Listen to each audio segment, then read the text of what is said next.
All right, I'll start with the first question right here. Dear Rabbi, I've begun to learn the book of Genesis with all of the extra time this virus has given me. And I was wondering, God asked Adam where he is. And God also asked Cain, where is Abel, your brother? I'll give you the context in a few seconds for those of you who don't know what those questions are referring to. But the question of this person is as follows. But I thought God knows everything. Why then did he have to ask Adam where he is and Abel where his brother is? Good question. It's a question that's asked by many, many commentaries. So just to put it into context, there are two questions really at the opening of the Torah. One question is when Adam and Eve sinned, they ate from the forbidden tree. God appears to Adam and Eve and says to them, or says to Adam really more specifically, where are you? Ayeka.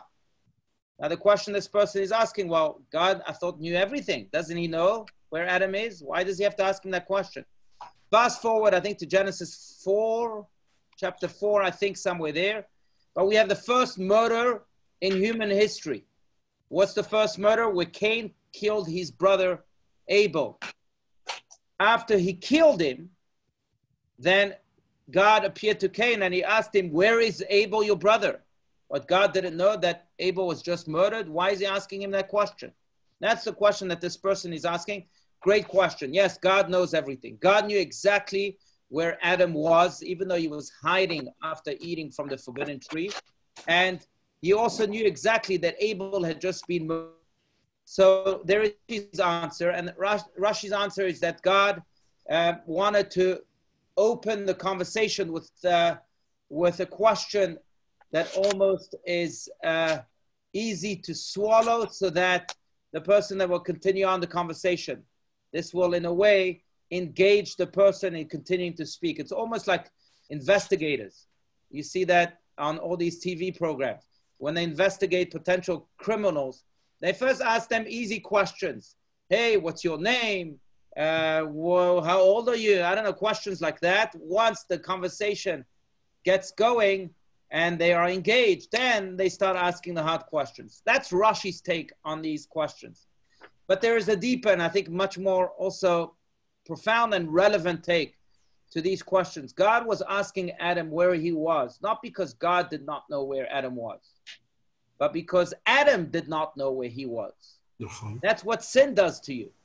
When you do something that's not in line with you, with the deepest you, with your soul, confusion kicks in and you start losing your sense of general direction in life. You start thinking less of yourself also. You start saying, well, maybe I'm that sin. And you start filling yourself with all of these guilt feelings.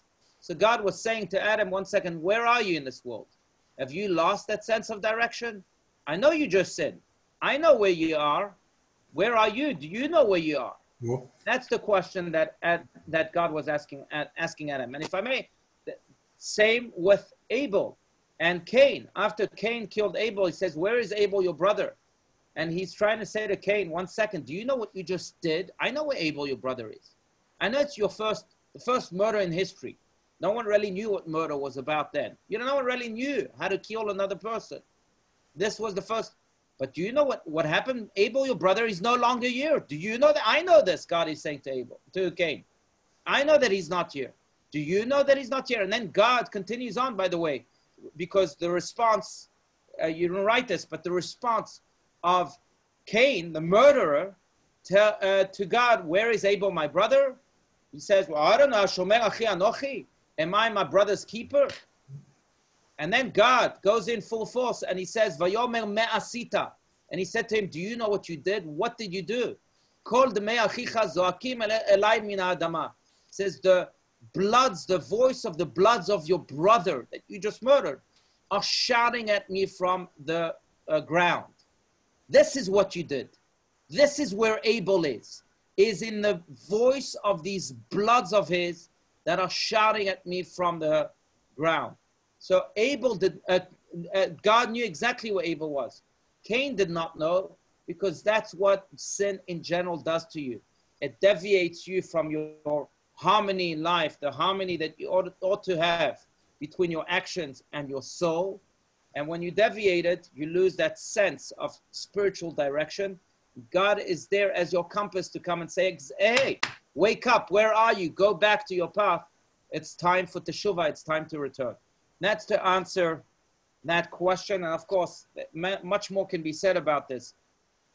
For example, just a little thing, and then I'll move to the next question. But when God says the voice of the bloods, in the plural tense, the bloods of your brother are shouting at me from the ground. Why bloods in the plural tense? And the answer that one commentary gives is because when Cain killed Abel, he did not just kill Abel. He killed all of the generations that were to come from Abel. Mm-hmm. So he didn't just kill one blood. He killed many bloods. And those bloods were also shouting from the ground to Cain, what did you do, Ma'asita? And by the way, that should teach us volumes on how to relate to one another. Sometimes we see one person and we say, oh, he's just one ridiculous person. So he's not one ridiculous person. In every person, there are thousands of people.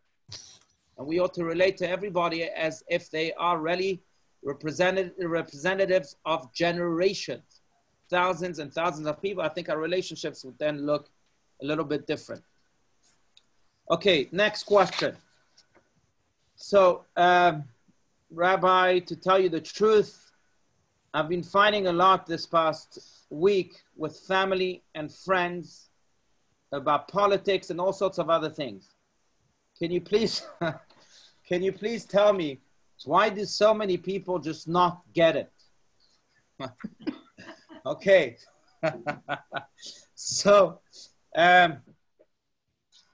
you know, it reminds me of this joke. I'm not saying, God forbid, that you're in that category, but the story about this man who's coming home very, very late at night, and he's driving down the highway, and he says, and his wife calls him, and he says, she says to her husband, you know, you should be careful. I know you're driving now back home down the highway. You should be careful. I just heard in the news that there's this crazy guy that's driving opposite the traffic.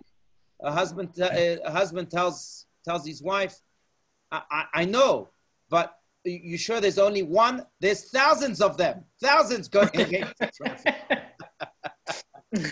So sometimes we fight against the whole world thinking that we're right, but maybe we're wrong. Maybe we're wrong. That's number one. I'm not saying you're wrong. I don't know what you were fighting about, etc. But also just to put things in perspective, let's keep that in mind. Number two, I will say this. I think that when we see people doing wrong or saying things that are wrong, generally there are two approaches. Approach number one is to fight with them and to try and win that argument and to try and show them the light. I'll tell you from experience maybe that approach 99% of the time simply does not work. If you think you're going to change other people's minds just because you can converse better than they can, or because you think you're the genius and you're Albert Einstein and they're not, and you're going to show them the light, well, I'm sorry to tell you, humanity has proven that you're wrong. But one thing you can do, and that's approach number two, when you see that people are saying things that are wrong, if they are indeed saying things that are wrong or doing things that are wrong, you can approach them with love. And instead of focusing on the details that divide you, focus on those that unite you. The more you build on that unity, the more you'll then be able to sway them from the wrong that they are saying or from the wrong that they are doing.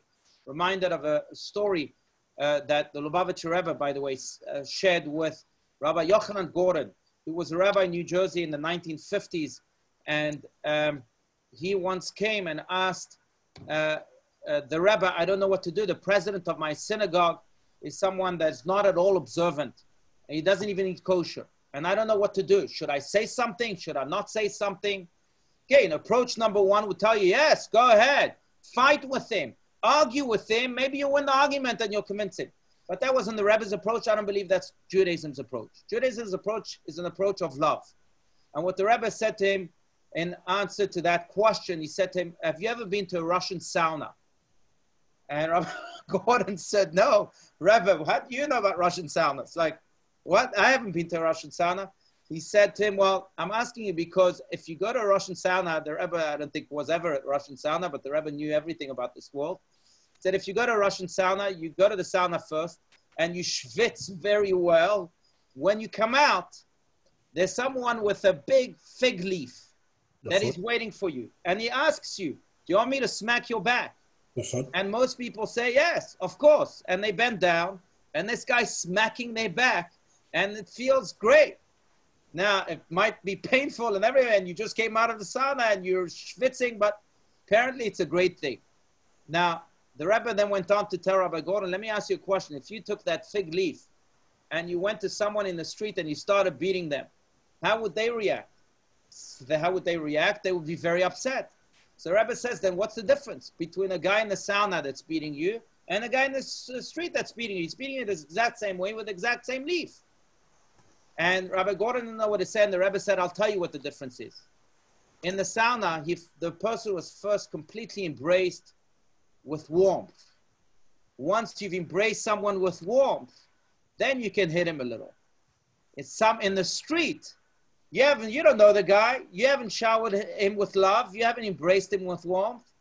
So coming to hit him out of nowhere is not something that someone will ever be able to relate to. Same here. First embrace your president with love. Give him all the warmth you can. And then maybe when you come with the little leaf, maybe then he'll be able to listen. But that's the general approach. So to answer this question, can you please tell me, why do so many people not get it? I'm sorry, I'm not answering the question, but I'm telling you to rephrase the question. Don't ask, why do so many people not get it? Ask, how can I love those people who don't get it? And how can I show them my love? And then eventually, maybe you'll be able to sway them from their wrong opinions or doings, if they are indeed wrong. That's to answer this question. This is kind of a political question, but I'm going to ask it anyway. This is, of course, I don't mention name, but dear Rabbi, I hope this is not too political of a question. But what's your opinion on tearing down statues? It's happening in the news. We've seen statues of presidents and others that have been torn down. I'm going to relate to it very, very briefly. I don't want to get into all the politics of it. I will tell you how Judaism relates to negative aspects of our own history. But I will say this, that Judaism is not about tearing down history. It's about learning from it. It's about growing from it. I think it's quite amazing that we've taken a Haman who wanted to exterminate the Jewish people. Haman, who was the Hitler of Jewish history. What have we done with it? Have we torn him down? No. We've made Hamantashes from Haman. We made delicious cookies. Because that's been the Jewish approach, to take even the most bitter parts of our history and turn them into delicious cookies. So turning statues into cookies may be a good idea, but I don't think that can be done scientifically. But I think that's the Jewish approach, and we can talk more privately about this at a later stage. Okay, good evening, Rabbi. This is the next question. My question is about the book of Tehillim, or the book of Psalms. On the top of the pages, there are the days of the week. Does that mean that those Psalms can only be read on those days? And then I found particular Psalms that I like to read any day of the week. Is that okay? Because if they divide into the days of the week, maybe it's not okay. So can we just read random Psalms? And can I read them in the morning as well as in the evening? Okay, so I'm going to answer this question. It's a great question. Number one, yes, there are divisions in the book of Psalms, that because some people have the custom of finishing the entire book in just 1 week. And therefore, it's divided by the days of the week for those people who finish the whole book of Psalms in 1 week. It's also divided into 5 books. The book itself is divided into 5 parts, which are considered to be 5 mini books within that big book. And that's another division. There's also another division in the book of Psalms, and that, by the way, I follow this division, and that is to read the entire book of Psalms in 30 days. So every month you will have read the entire book of Psalms. And therefore you'll find another division where the book of Psalms is divided into 30, 1 for each day, which is, by the way, a beautiful custom. Does that mean that you can't just pick any random chapter of Psalms? No, not at all.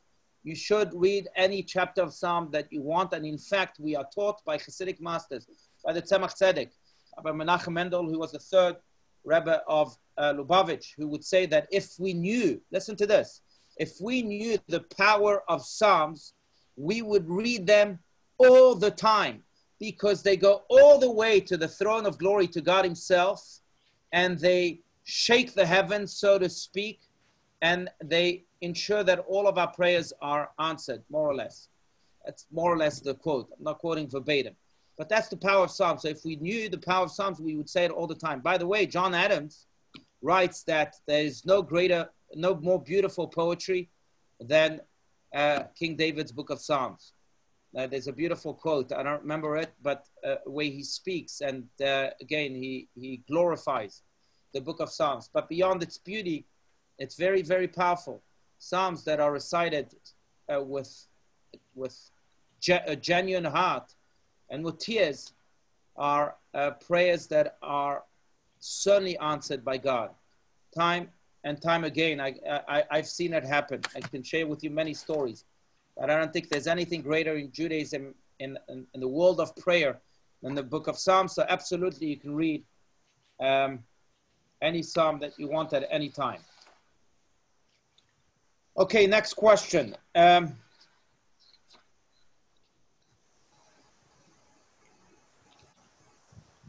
So it's a two-part question. Question number one is, what do you think of the prayer below?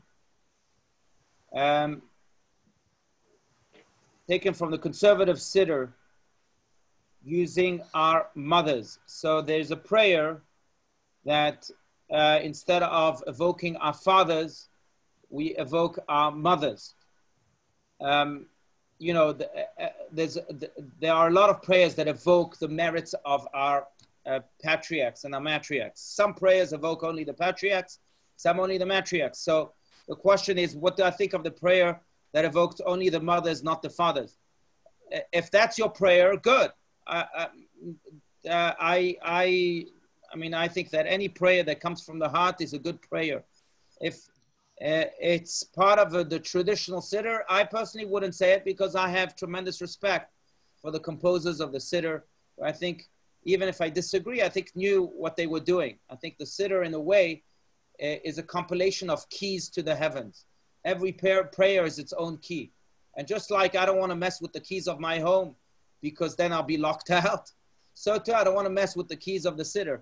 But that's my take. If you want to use that prayer, great.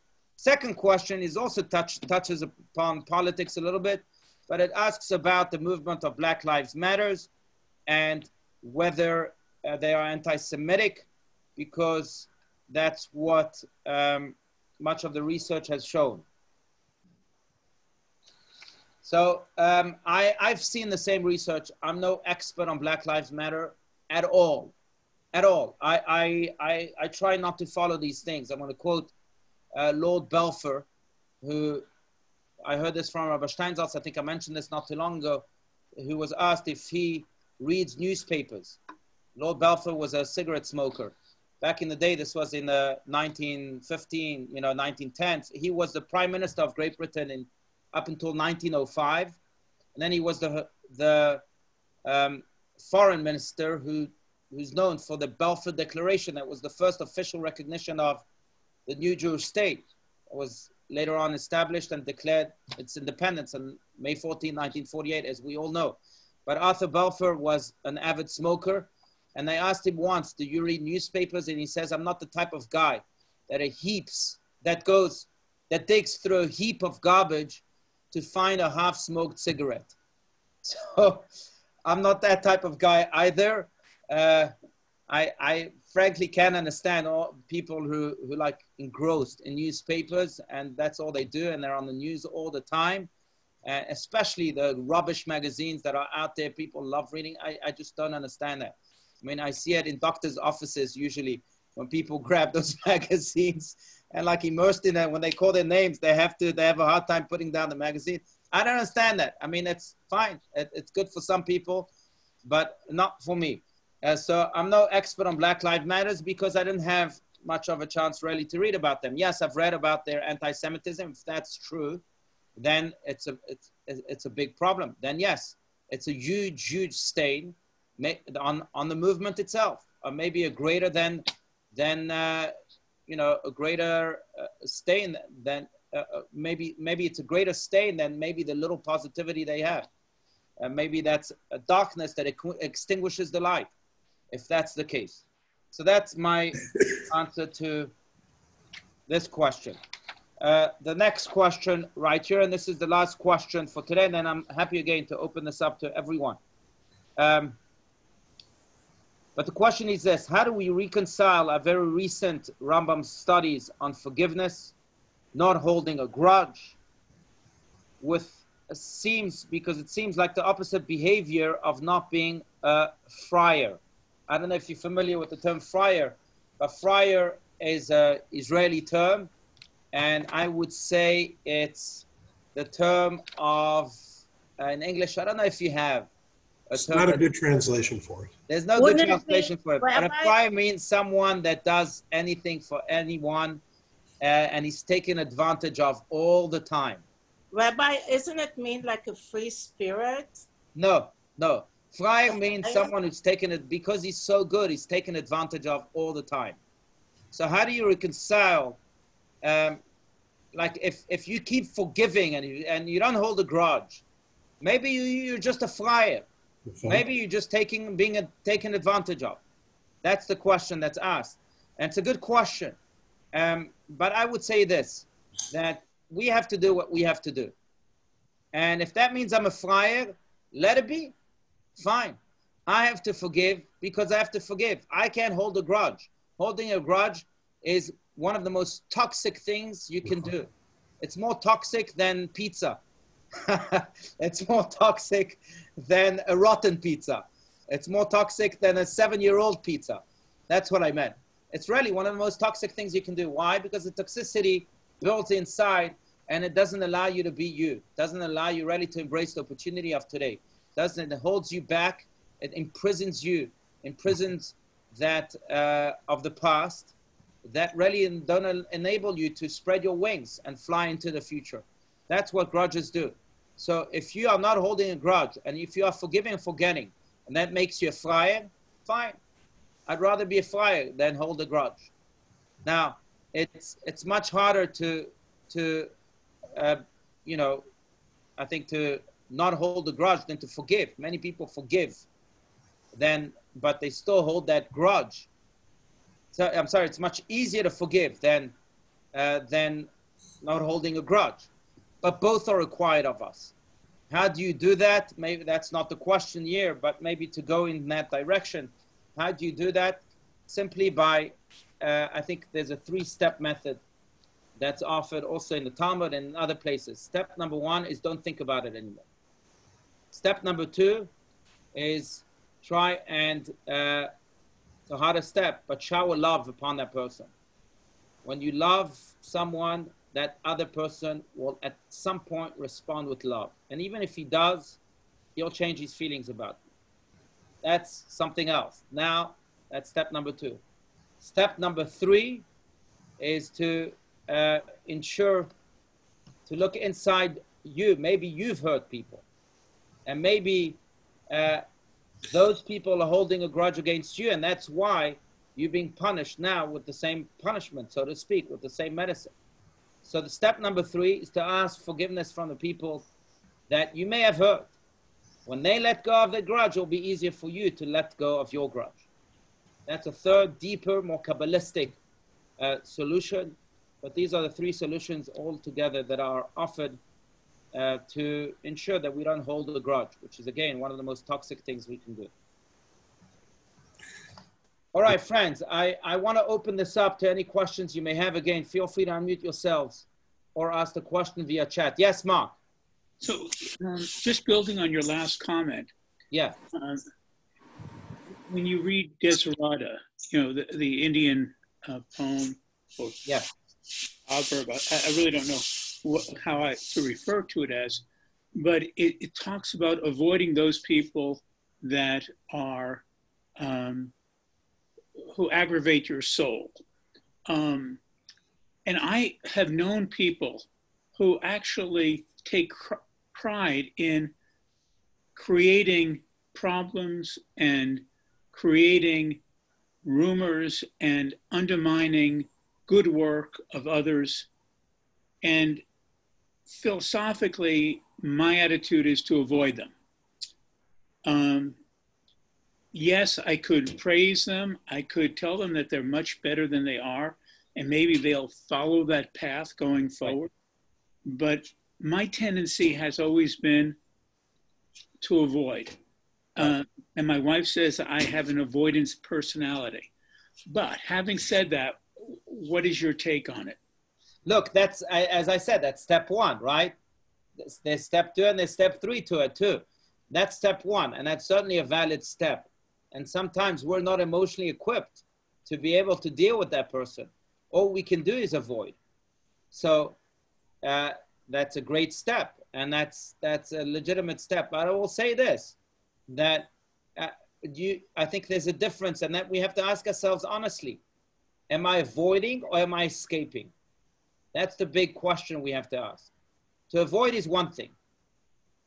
I'm avoiding because I don't want to, that person reminds me and awakens within me all this hurt.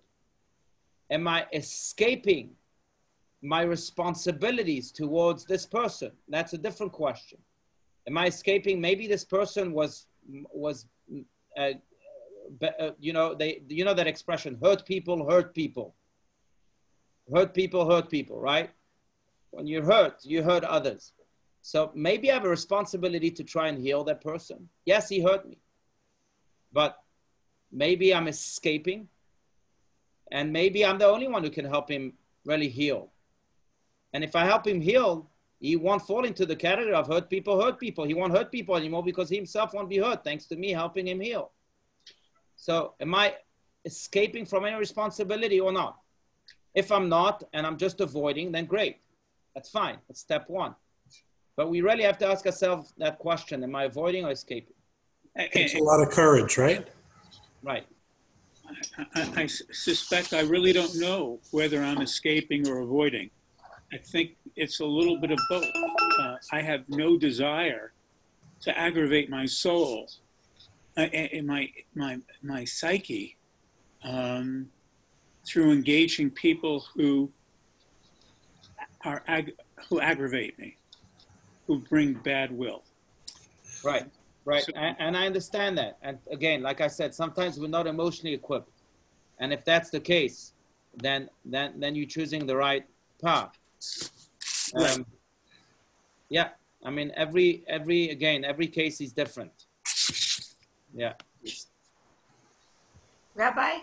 Yes, Joy. I think I just went and pulled it out again. Of course, one of my favorite books is The Sunflower. Yeah. By Simon Wiesenthal. Yeah.